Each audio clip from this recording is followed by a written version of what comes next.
로마서 7장 21절에서 25절까지 제가 봉독하겠습니다. 그러므로 내가 한 법을 깨달았노니 곧 선을 행하기 원하는 나에게 악이 함께 있는 것이로다. 내 속 사람으로는 하나님의 법을 즐거워하되 내 지체 속에서 한 다른 법이 내 마음의 법과 싸워 내 지체 속에 있는 죄의 법으로 나를 사로잡는 것을 보는도다. 오호라, 나는 공고한 사람이로다. 이 사망의 몸에서 누가 나를 건져내랴. 우리 주 예수 그리스도로 말미암아 하나님께 감사하리로다. 그런즉 내 자신이 마음으로는 하나님의 법을, 육신으로는 죄의 법을 섬기노라. 아멘. 서로 축복하겠습니다. 우리는 하나님의 의가 되었습니다. 하나님의 의가 우리의 의입니다. 조의 생명, 이 주제로 7번 말씀을 여러분에게 드렸는데, 말씀을 듣고 여러분의 영혼에 힘을 많이 얻습니까? 무거운 짐을 많이 내려놓게 됩니까? 자유함을 얻습니까? 예, 그렇게 될 줄 믿습니다. 계속해서 은혜 받을 줄 믿습니다. 예, 오늘 주보와 함께 이 치유 기도문을 내드렸습니다. 혹시 다 읽어보신 분이 있는지 모르겠지만 계란으로 치면 이 노른자위만 있는 거거든요. 예, 노른자위. 다른 것은 다 들춰내고 가장 중요한 핵심만 이렇게 정리를 했습니다. 이걸 나눠드리는 이유는 여러분이 이 기도문을 가지고 여러분 안에도 그리스도께서 함께 하시기 때문에 믿음으로 기도하시면 여러분도 치유를 경험할 수 있습니다. 아멘, 아멘. 믿고 해보십시오. 간증을 하라 그러면 저도 가끔 간증 부탁을 받는데 조금은 이렇게 쑥스러울 때가 있습니다. 목사의 직업인데도 불구하고 여러분은 더 그렇겠죠. 그런데 간증에 대한 생각도 우리가 이렇게 바꾸는 게 좋을 것 같습니다. 내가 간증을 많이 하면 하나님이 제일 기뻐하십니다. 왜냐하면 간증은 나를 자랑하는 것이 아니고 나를 통해서 역사하신 하나님을 자랑하는 것이기 때문에 하나님을 자랑하면 얼마나 기뻐하시겠습니까? 그리고 그 간증을 함으로 내 믿음은 더 견고해지거든요. 그리고 그 믿음을 간증하면 듣는 청중들도 믿음의 도전을 받고 그 은혜를 나누게 되니까 훨씬 더 많은 유익을 공동체가 다 함께 받는 유익이 있습니다. 그래서 간증을 두려워하지 마시고 하나님을 자랑하는 것이다, 이렇게 생각하시면 됩니다. 하나님을 자랑한다, 이런 생각으로 나중에 여러분이 각자 이 치유 기도문으로 자기 질병을 위해서 기도하고 치유되신 분이 있으면 꼭 저한테 보고를 해 주시고 또 간증을 해서 우리 성도들이 다 함께 은혜를 나누고 우리 하나님을 기쁘시게 해드리는 그런 간증 시간이 많이 일어나기를 소원합니다. 이 치유 기도문은 세 가지 핵심이 있습니다. 그 세 가지 핵심은 청색 글씨로 길게 표시를 해놓은 건데요.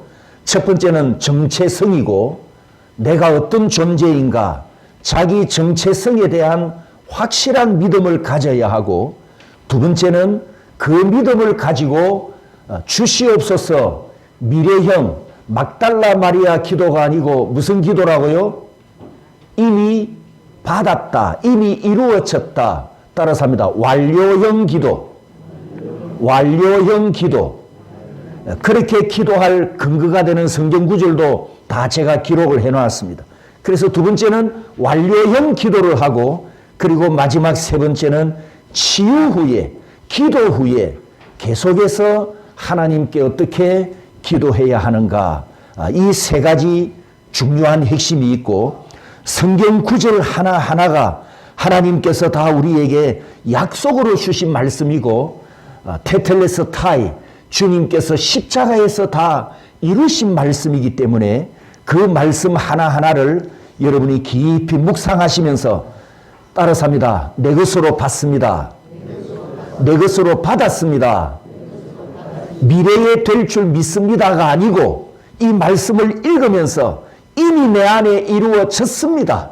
내 것으로 받습니다. 이 말씀은 내 것입니다. 이렇게 여러분이 믿음으로 받아들일 때 말씀의 역사가 또 하나님의 놀라운 은혜가 여러분도 경험하게 될 줄 믿습니다.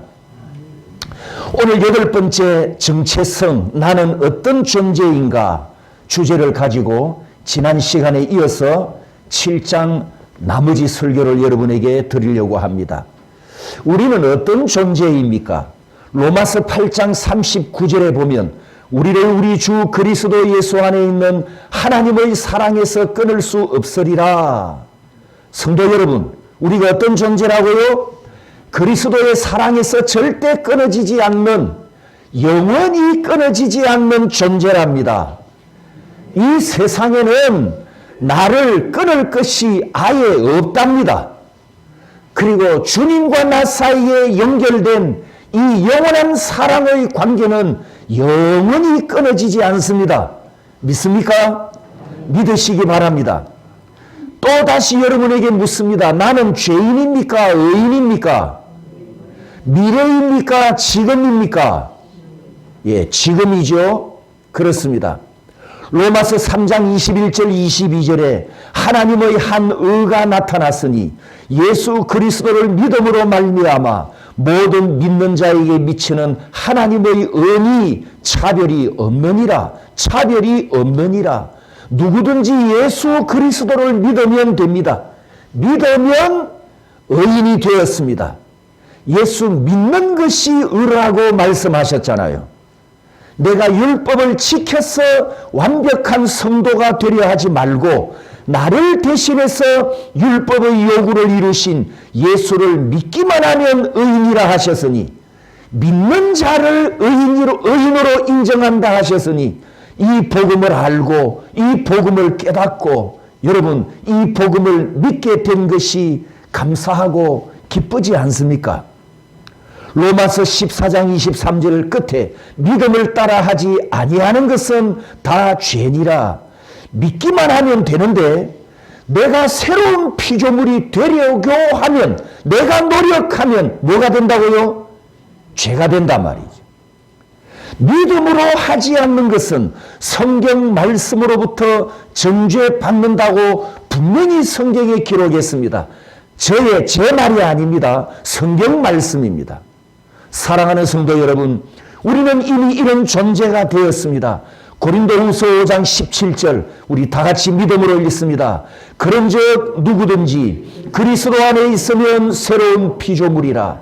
이전 것은 지나갔으니 보라 새 것이 되었도다. 이 새가 무슨 새라고요? 경상도 말로 새.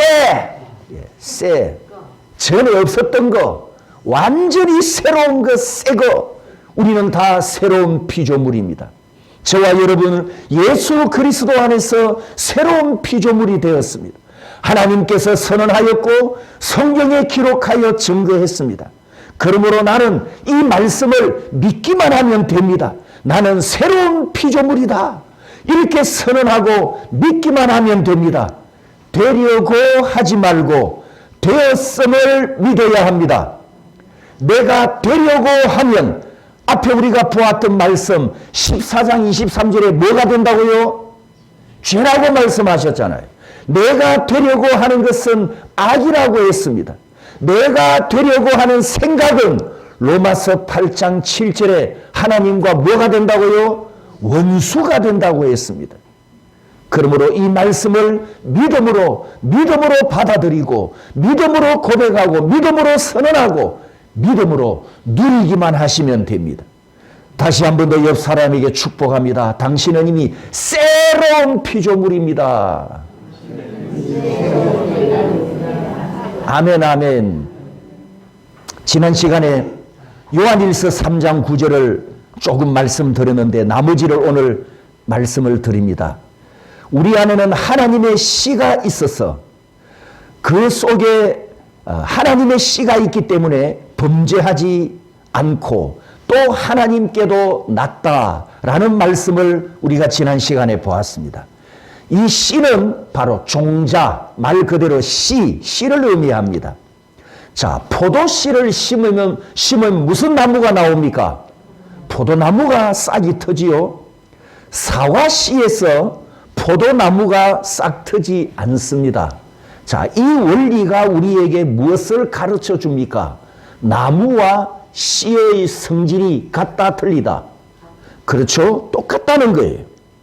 나무와 씨가 속성이 똑같다, 하나다. 이 원리를 우리에게 가르쳐 줍니다. 그렇다면 이 말씀에 믿는 자 안에 무슨 씨가 있다고요?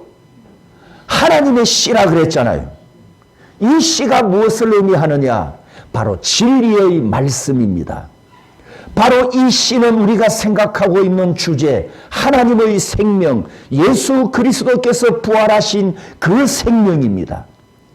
내 안에 예수님과 동일한 생명, 그 생명이 내 안에 있다는 뜻입니다. 그리고 이 씨는 하나님의 성품을 의미하기도 합니다. 새로운 피조물이 된 내 성품은 하나님과 동일한 성품으로 이미 내 안에 만들어졌다, 회복되었다라는 뜻입니다. 하나님의 의가 내 안에 있고 내 안에 하나님께서 임마누엘 하셨습니다. 그러므로 하나님의 씨가 있다는 것은 내가 누구인가, 내 신분, 내 정체성을 알려주는 말씀입니다. 지난 시간에 꺼벙이 그림을 보여드렸습니다. 이 꺼벙이처럼 내가 나를 규정하고 내가 나를 스스로 나는 어떤 사람이다 이렇게 판단하고 또 혹은 남들이 나를 보고 이러쿵저러쿵 판단하는 것은 그건 진짜 내 정체성이 아니란 말이죠. 예수 그리스도 안에서 하나님께서 나를 의롭다고 하신 이게 진짜 내 정체성입니다.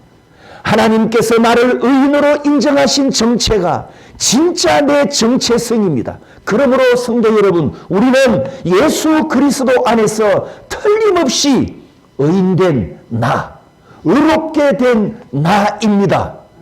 내가 누구라고요? 나를 구원하신 아버지 하나님께서 영원토록 의롭다 하셨습니다.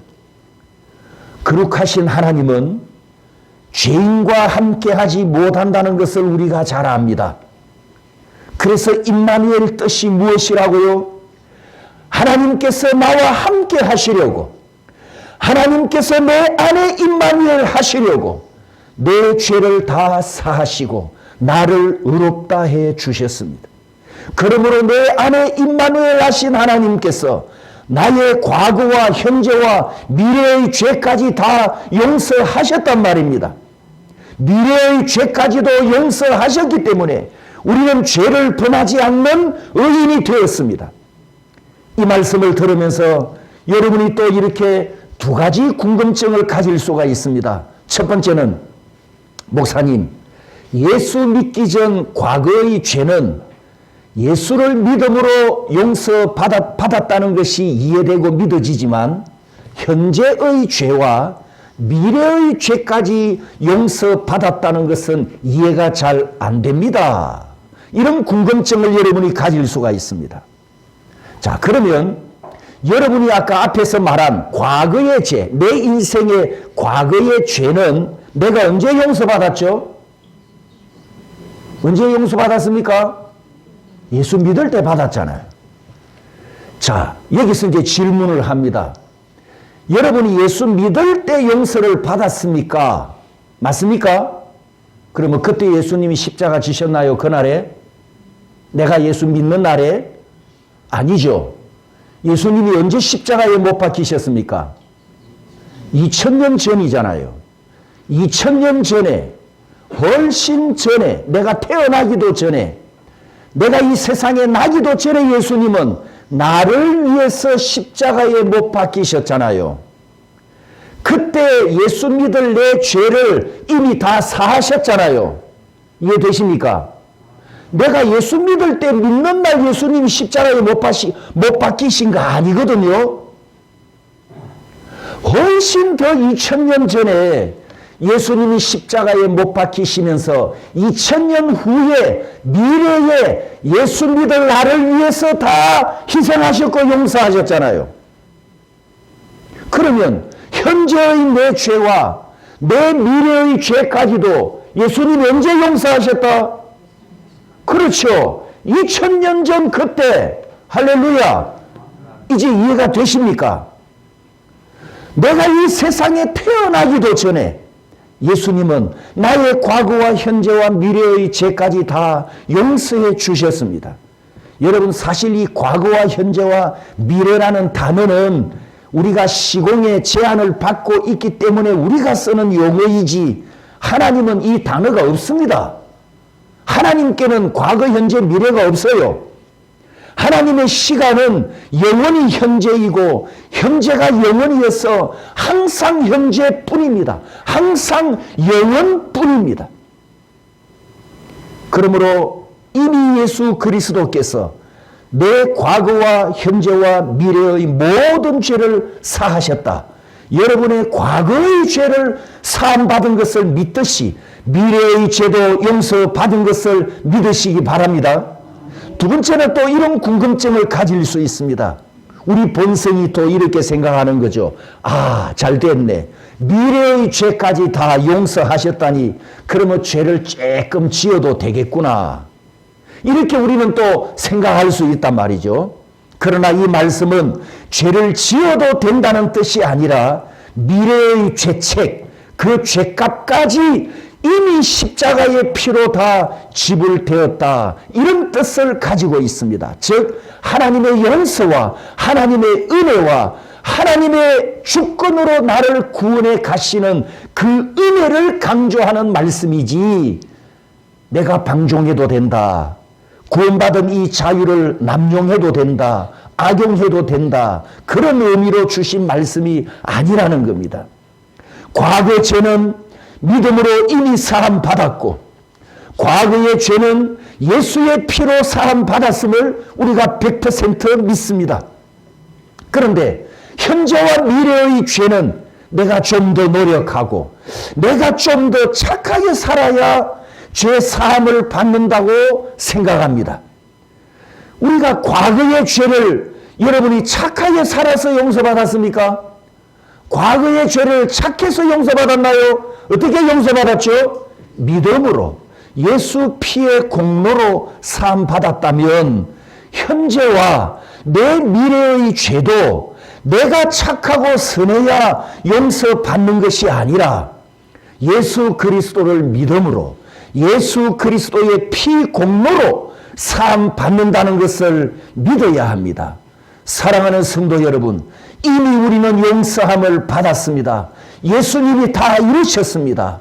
이것은 사실입니다. 그러므로 나는 그 사실을 진리로 믿기만 하면 됩니다. 예수님이 단 한 번 죽임을 당하셨을 때 내 죄값을 완불하셨으니 나는 믿음으로 받아들이기만 하면 됩니다. 만일 아직도 믿어지지 않는 분이 계신다면 로마서 6장 11절 말씀 하나님께 대하여는 살아있는 자로 여길지어다. 여긴다. 계산한다. 이 말씀은 믿음의 판단과 생각의 갱신을 요구하는 단어라는 것을 기억하시고 만약 아직도 여러분이 믿어지지 않을지라도 이 말씀처럼 받아들이고 여기기라도 하시면 여기기라도 하시면 성령 하나님께서 깨닫고 믿어지도록 도우실 줄 믿습니다. 하나님께서 이루신 사실이잖아요. 성경에 기록된 하나님의 사실이지 않습니까? 이 사실을 그대로 받아들이고 인정만 해도 됩니다. 그러면 성령께서 감화와 감동과 깨닫게 하심과 여러분이 믿도록 반드시 도우실 줄 믿습니다. 성도 여러분, 이 복음을 믿는 진짜 성도들은 아무렇게 살지 못하지요. 이 은혜를 아는 성도들은 방종하지 못하고 방탕하지 못합니다. 구원받은 믿음으로 하나님께 큰 사랑의 빚을 졌는데 은혜의 빚을 졌는데 어떻게 내가 다시 세상으로, 쾌락으로, 향락으로 방향을 틀 수 있습니까? 못하잖아요. 내가 이 은혜를 받았는데, 내가 이 구원을 받았는데, 나 때문에 십자가에 못 박히신 주님을 우리는 죽도록 사랑합니다. 이 고백을 할 수밖에 없잖아요. 이 고백을 했지 않습니까? 예수님께 사랑을 고백한 신부는 신랑을 배반하지 못한단 말이죠. 예수님의 진짜 신부들은 이 세상의 다른 것을 사랑하는 영적 은행을 못한단 말이죠. 그러므로 성도 여러분, 우리는 주님만 사랑합시다. 나는 주님만 사랑합니다. 오늘도 나는 주님만 억수로 사랑합니다. 예수님을 최고로 사랑하는 나는 행복한 신부입니다. 이렇게 자기 세뇌를 계속해서 반복하고 입으로 선포하고 자기 귀에 들리도록 심령에 울림이 있도록 자기 정체성을 계속 선언하면서 반복하면서 선포해야 합니다. 자, 믿음으로 선언합니다. 따라서 합니다. 나는 주님만을 사랑합니다. 나는 주님의 신부입니다. 나는 주님을 배반하지 않습니다. 예수님을 사랑하는 나는 행복한 신부입니다. 할렐루야. 내 안에 하나님의 씨가 있다는 또 다른 의미는 내 본성이 하나님의 본성과 같다는 뜻입니다. 아까 씨와 나무가 한 성질이라고 했습니다. 첫 아담이 잃어버렸던 하나님의 형상을 마지막 아담 예수 그리스도께서 회복해 주셨습니다. 내게는 하나님의 조의 생명이 있듯이 내게는 하나님의 본성이 있어서 하나님의 본성으로 살아갑니다. 성도 여러분, 내게는 하나님의 본성이 있기 때문에 그 아가페, 하나님의 본성의 사랑, 아가페 사랑이 흘러갑니다. 하나님의 본성으로 회복되었기 때문에 하나님의 사랑으로 원수가 용서됩니다. 하나님의 본성으로 살아가기 때문에 죄를 정오하고 죄를 미워할 수 있습니다. 내 안에 의로움이 하나님의 본성으로 왔는데 누가 간크게 방종하고 방탕하고 또다시 쾌락을 쫓아간단 말입니까? 혹시 내가 걸어가지 못하였고 혹시 내가 경건하게 살지 못했을 때 괴로워하고 죄책감에 눌리고 하나님께 돌아가서 회개해야 되겠다라고 하는 이런 반응을 나타내는 것도 내 심령에 하나님의 씨가 있다는 증거입니다. 그리스도 밖으로 버림받은 인생들을 보십시오. 얼마나 뻔뻔합니까? 죄를 지어도 뻔뻔하게 살아가잖아요. 잘못해놓고도 오리발 내밀고 거짓말을 밥 먹듯이 합니다. 왜? 그들 속에는 하나님의 씨가 없기 때문에, 하나님의 생명이 없으니까 당연히 나타나는 현상입니다. 내 안에는 새로운 피조물이 된 하나님의 본성이 있습니다. 그러므로 성도 여러분, 옛 본성을 죽이려는 헛된 싸움을 멈추고 하나님께서 내 안에 회복해 주신 이 새로운 피조물, 새로운 본성에 초점을 맞추고 하나님을 기쁘시게 해드리는 믿음으로 살아가는 저와 여러분이 되시기를 축복합니다. 로마서 8장으로 넘어가기 전에 우리가 반드시 기억해야 되고 여러분이 죽는 날까지 평생 붙들고 있어야 될 두 말씀을 여러분에게 알려드립니다. 자, 두 구절, 로마서 1장 17절과 고린도후서 5장 21절 이어서 우리 함께 선포합니다. 복음에는 하나님의 의가 나타나서 믿음으로 믿음에 이르게 하나니 기록된 바 오직 의인은 믿음으로 말미암아 살리라 함과 같으니라. 하나님이 죄를 알지도 못하신 이를 우리를 대신하여 죄로 삼으신 것은 우리로 하여금 그 안에서 하나님의 의가 되게 하려 하심이라. 로마서 1장 17절은 우리가 자주 들어왔던 말씀이고 루터가 이 말씀을 읽다가 불이 떨어져서 종교개혁을 일으키게 된 바로 그 구절입니다. 그런데 여러분, 고린도후서 5장 21절 끝에 보면 놀라운 말씀이 있습니다. 하나님이 나를 의인이다, 칭의, 나를 의인이다 이렇게 인정해 주신 정도가 아니라 이 말씀에서는 하나님께 의롭다 인정받은 성도는 하나님께 하나님의 의가 되었답니다. 따라서 합니다. 하나님의 의, 하나님의 의, 의인된 정도가 아니라 너는 의인이다 이 정도가 아니라 내가 하나님의 의랍니다. 하나님의 의.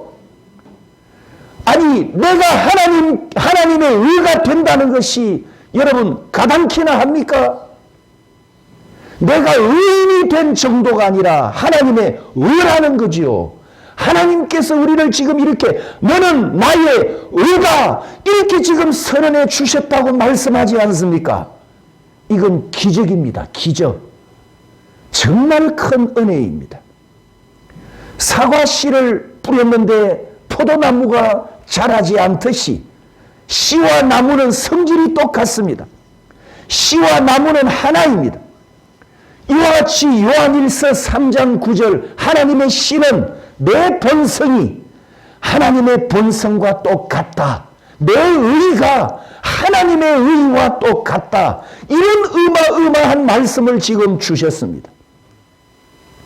내 의가 하나님으로부터 왔고 내가 하나님의 의라 하셨으니 여러분 내 본성은 하나님과 같은 본성을 가졌다는 뜻입니다.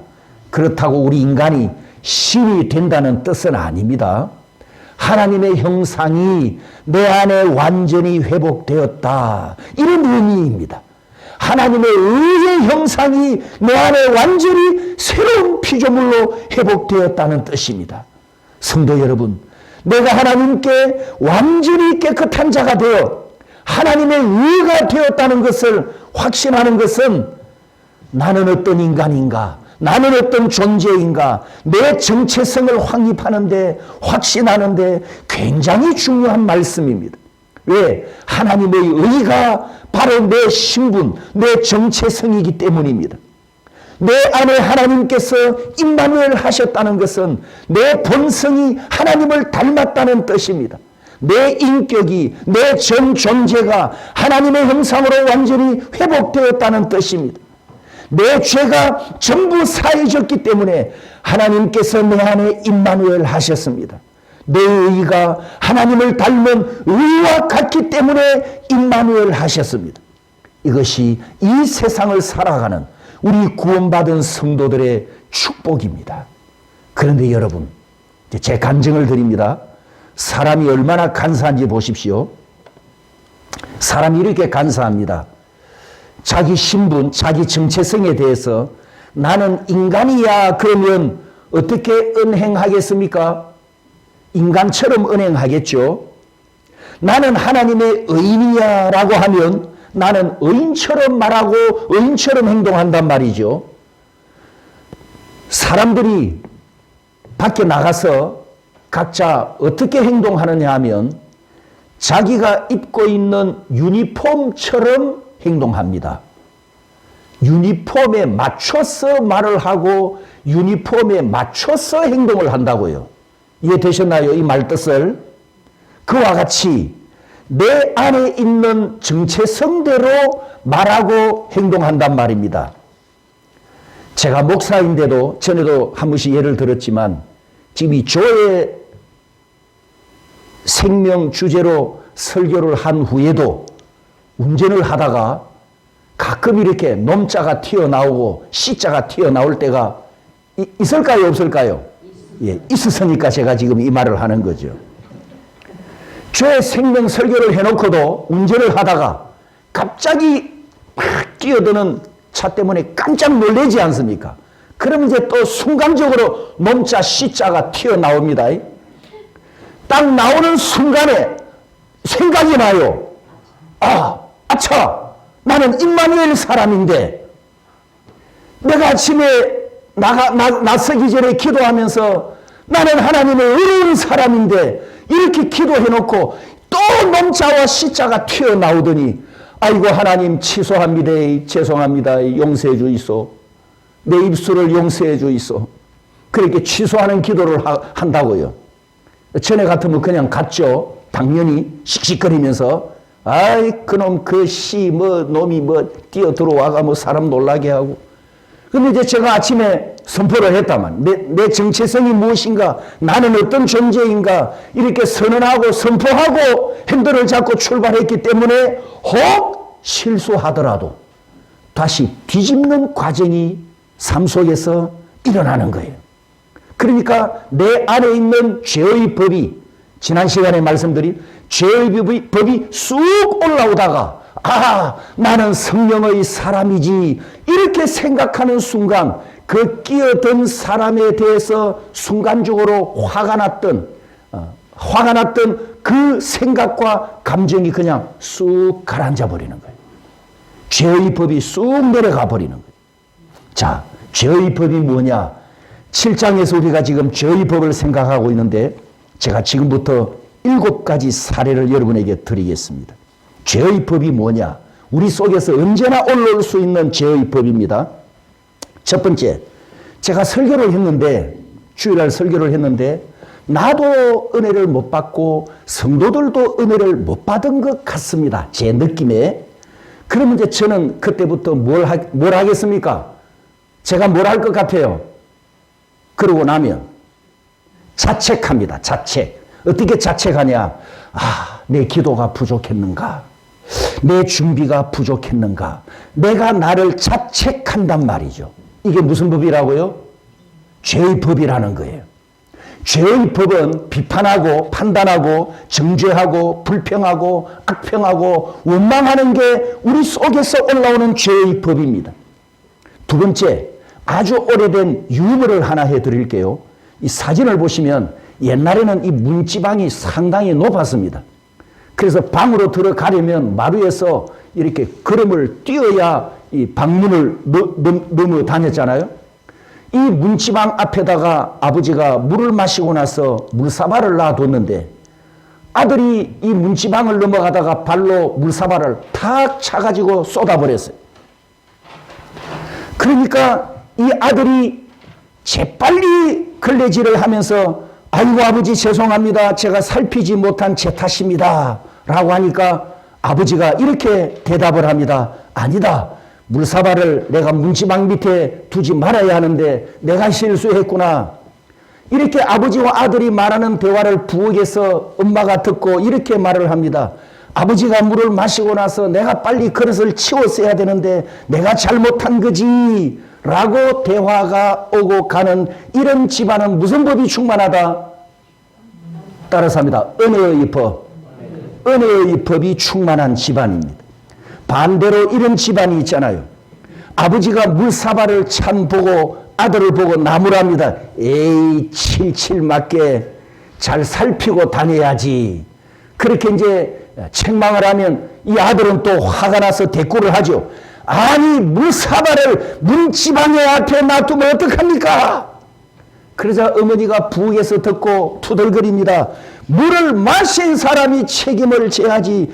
당신이 잘못해놓고 아를 왜 뭐라카니까? 그렇게 또 따집니다. 이런 집안은 뭐가 충만하다?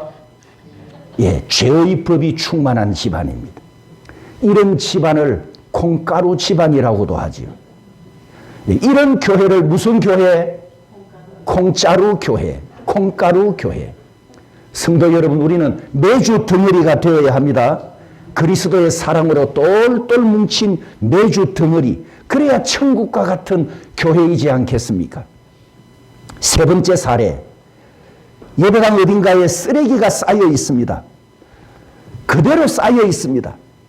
아무 말 없이 먼저 발견한 사람이 조용히 치우면 그게 은혜의 법인데 발견한 사람이 투덜거립니다. 누가 여기다 쓰레기를 버려놨노? 이런 것 좀 빨리빨리 제때 좀 치워야지. 투덜거리면 그게 무슨 법이라고요? 죄의 법이란 말이에요. 네 번째 사례. 열심히 봉사하고 충성하는 사람이 누가 알아주든 안 알아주든 아무 말 없이 봉사하고 누가 알아주든 안 알아주든 주님 한 분만 바라보고 내가 주님을 너무너무 사랑하기 때문에 나는 기뻐서 봉사합니다.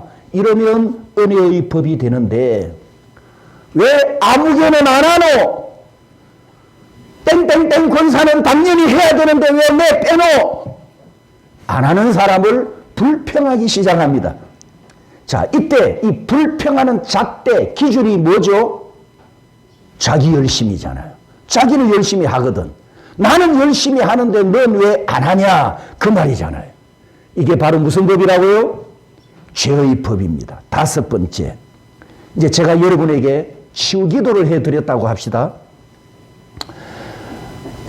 열심히 기도했고 또 믿음으로 선포하고 이 치유 기도문처럼 여러분도 이제 이럴 수가 있습니다. 집에 가면 기도를 했는데도 아무런 반응이 없어요. 치유가 안 돼요. 그러면 이제 또 자책하는 겁니다. 내 믿음이 부족했나? 아니면 기도 받는 이 사람이 믿음이 부족했나? 도대체 누구 믿음이 부족해서 치유가 안 일어나냐? 이렇게 따지기 시작하면 무슨 법이다? 죄의 법이란 말이죠. 그렇게 하지 마시라는 거예요. 여섯 번째, 여러분이 집에서 TV에 건강 프로그램 요즘 많이 나오더라고요. 뭐 이런 여러 가지 뭐 질병에 대해서 이야기를 많이 하는데 어떤 질병에 대한 방송을 딱 보면서 맞아 저 병이 내 병이야, 저 병도 내 병이야, 저 병도 내 병이야, 나 빨리 병원 가서 검사 받아야 돼, 이런 부정적인 생각을 하면서 의사를 만나기도 전에 진찰도 해보기 전에 스스로 확정 판결을 내려버립니다. 나는 병자야, 저 병은 내 병이야. 이게 무슨 법이라고요? 죄의 법이란 말이죠. 마지막 일곱 번째, 여러분이 하나님께 간절하게 오랫동안 기도했는데 하나님께서 왜 내 기도를 응답 안 해주실까? 왜 빨리 안 주실까?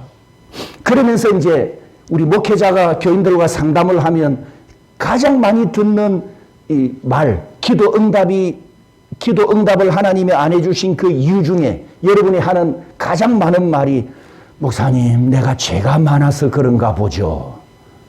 여러분도 이런 말 많이 한 기억이 납니까? 내 기도가 부족해서 하나님이 응답 안 해주시는가? 내가 죄가 많아서 하나님이 응답 안 해주시는가? 이게 무슨 법이라고요? 죄의 법이란 말이에요. 그러면 이제 그 다음에 무슨 기도를 하냐? 지성감청 기도가 시작됩니다. 비나이다, 비나이다, 비나이다, 비나이다. 이게 바로 죄의 법입니다. 우리 삶 속에서 이런 죄의 법이 순간순간 튀어나오지만 매일 아침마다 낮에도 일하다가도 여러분 틈만 나면 주님이 하신 일을 선포하고 자기 신분과 정체성을 계속 선포하시고 반복해서 선포하십시오. 반드시 여러분 삶에 변화가 나타나고 기적을 체험하게 될 줄 믿습니다. 죄의 법이 올라올 때 이렇게 하십시오. 골로새서 3장 2절 3절에 보면 위의 것을 생각하고 땅의 것을 생각하지 말라. 너희가 죽었고 너희 생명이 그리스도와 함께 하나님 안에 감추어졌습니다. 항상 위의 것을 찾고 위의 것을 바라보고 위의 것을 생각하고 위의 것을 믿어야 합니다. 왜죠? 나는 이미 죽었고 내 생명이 하나님 안에 있기 때문입니다. 여러분의 삶 속에 항상 위의 것을 생각하는 은혜의 법이 충만하고 은혜의 법으로 살아가시기를 축복합니다. 여러분 가정에도 일터에도 우리 교회 안에도 또 우리 성도들끼리도 이 은혜의 법이 충만하여 죄의 법이 아예 발도 붙이지 못하도록 늘 하나님 앞에 은혜로 승리하시기를 축복합니다. 성도 여러분, 내가 하나님의 의이기 때문에 보좌 앞에 담대히 나가고 내가 하나님의 의가 되었기 때문에 우리가 아버지여라고 부를 수 있습니다.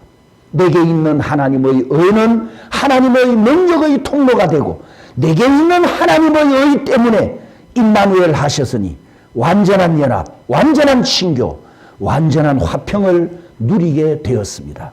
그러므로 옛 본성을 죽이려 하지 말고 이미 죽었음을 믿으십시오. 로마서 6장에 예수님께서 십자가에 못 박히실 때 나의 옛 본성도 함께 죽었고 예수님이 부활하셨을 때 하나님의 생명으로 나도 살아났다. 이것을 믿으시기 바랍니다. 옛 본성을 죽이려는 신앙생활을 멈추고 옛 본성을 향한 모든 신경을 다 꺼버리고 예수님이 십자가에서 이루신 그 일을 바라보고 그 일을 묵상하고 그 일을 믿음으로 받아들이시기를 축복합니다. 하나님은 나의 옛사람을 이미 십자가 위에서 못 박아 버렸는데 내가 자꾸 무덤에서 끄집어내 가지고 헛된 싸움을 싸워왔지 않습니까? 아무리 죽여도 죽지 않는 것을 죽이려고 하니, 죽을 것이 없는 것을 죽이려고 하니 우리가 실패만 하다가 스스로 매이고 스스로 묶이고 스스로 눌려왔습니다. 오늘 이 말씀을 믿음으로 받는 성도 여러분, 나는 이미 죽었고 나는 주의 생명으로 살아났다는 말씀을 믿으시기 바랍니다. 7장 결론을 내리면서 이 7장을 또 잘 정리된 그림을 보여드리겠습니다. 바로 여러분이 잘 아는 두더지 게임이라는 그림입니다. 옛 본성과 죄의 법을 따르고자 하는 육신의 욕망과 자아는 언제든지 고개를 쳐들고 올라옵니다. 이게 마치 두더지 게임과 똑같습니다. 망치로 내리치면 이 두더지가 내려가 죽죠. 그런데 완전히 안 죽어요.